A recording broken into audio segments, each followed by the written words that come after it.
But these are the qualities. The first quality is number one. It's people who want to get and stay inspired by inspiring others. They want to get inspired and stay inspired by inspiring others.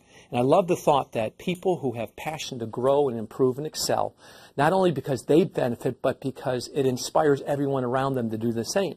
And have you ever noticed that the people who inspire the most people, or the people who are the most inspired, discover their own personal insight versus being waiting to be told what to do?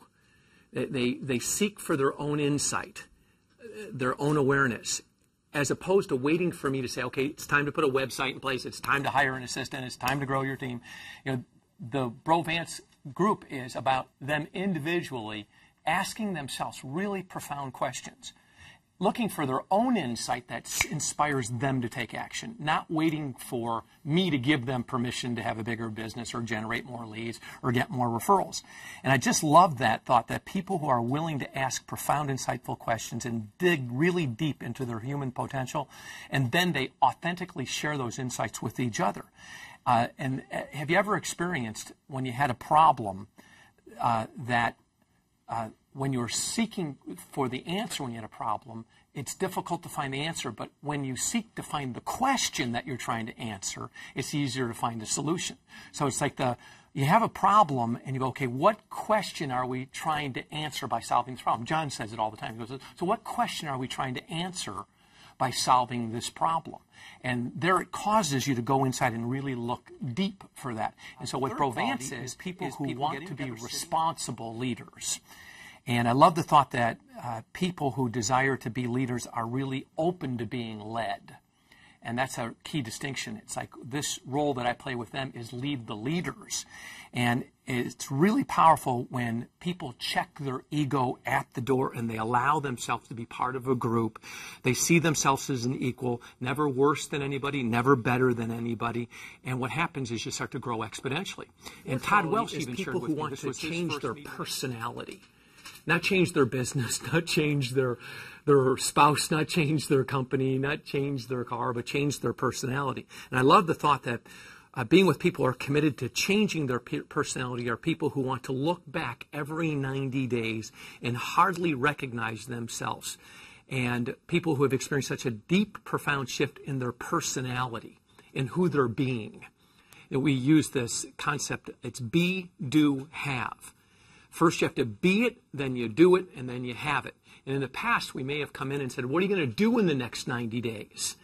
And the conversation this time was, who are you going to be in the next 90 days? And it was really great because we started out with, the first thing is who are you going to be in regards to your health? And when Mandy Tanberg stood up and said, who I'm going to be is a nutritionalist for my family. It was profound. And then what she's going to do is a million different things, like all the different recipes and all the different ways she could show up for her family. But that's profound. In the past, we would have come in and we would have talked a lot about the doing. But when she looked at herself as being a nutritionalist, who you're being, not what you're doing, not what you're having. The fifth quality is people who want to create a clear, new set of goals that are bold and very audacious every 90 days, that you recalibrate like a battery and a flashlight, wears out about every 90 days. If you look at most of your ever-ready and your die-hard batteries, what you have to do is you have to put a charge to it every 90 days in order to keep it well lit. And so I love the thought about being with a group of people who every 90 days set aside a full day away from the office and they work on 4 parts of themselves. And so we took the class, we divided it in 4 groups. The first part was the practical self. That's the part about their health and their lifestyle, the real practical things that you have to deal with every day. And then the second is the potential self, the area that you want to develop and the habits that you want to replace. And then the third part is the productive self, the part about your money and your career and where you're going in the world as far as making your contribution. And then the fourth is the personal self, which is your relationship with people, your social life, your intimate, your relationships, your friends, your family members. So it's practical, potential, productive, and personal. And so we took those quadrants, or those 4 areas, and broke them into 4 quadrants. And And I love being around people who can imagine every 90 days choosing a very specific outcome that they want to manifest and create a crystal clear vision in each one of those, and then stoke that desire, intensify the desire, really focus in on just that one thing in one of those areas there, and then stay committed to that for 90 days. And then do it with the intention that you're going to come back every 90 days to inspire the other people that you got it done. There's nothing more inspiring than Rich act of that is standing up saying, is people who want to create profitability through a deeper sense of accountability.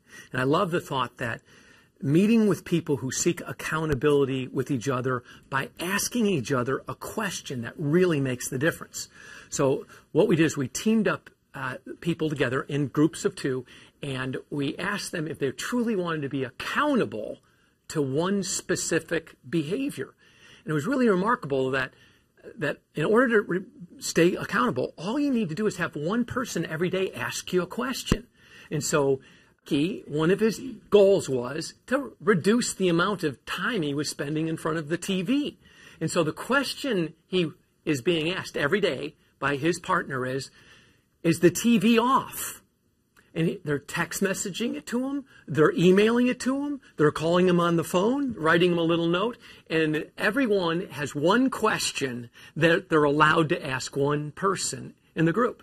And I love that. I love that when you can say to one of the members who absolutely is committed to not spending any money at Starbucks for the next 90 days, to actually have a question that says, did you stay away from Starbucks today?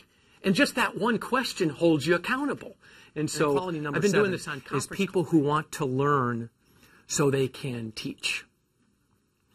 And that's always been my model, is I love to learn so I can teach. Because you learn so much more when you teach. So every 90 days, the people at BroVance take on the responsibility of learning something that they want to teach to others. And it can be about technology, it can be about leadership, it can be about language, money, managing their health, parenting, whatever inspires them. So I know that as they go out into the world after the beautiful day from 8 o'clock in the morning to 5 o'clock, just nonstop insight after insight, that they leave the room with the intention to go learn something, so when they come back and they're in their groups, they'll be able to give something. And so now you go out to learn for others. And one of the things that I shared with them was that whenever fear arises, I know it in me, whenever fear arises for me in any area, if it's around money or if it's around relationship, or if it's around health, or if it's around spirituality, anytime fear arises, I always know, because I'm thinking only of me. So when I get afraid of money, what I'm thinking is, the money's for me. I think that I'm afraid I'm not going to make enough money, but it's not, the money's not for me, the money's for everybody around me. And whenever I get to that place where I'm afraid, I often look and go, do I have an issue with deserving it? Do I deserve to have the money? Is that what the fear is? And then I might not deserve it, but everyone around me does. And it's like it doesn't come to me, it goes through me. And as soon as I go, it's not money about coming to me, because then I'll get in fear. But it's about the money coming to me to go through me. And right immediately the fear disappears. And so what I notice is people who go out to learn, not to keep it to themselves, like I don't want anyone else to know what I'm learning, but I'm learning it so I could go teach it. You remain fearless, because the amount we've created this community of people who are, out there every day right now, living a vision, really, keeping their desire high, keeping their focus intense, and really staying committed to what they said they're going to do over these 90 days. And then we meet again on January 14th. And I know when they come in the room that the energy is going to be even higher.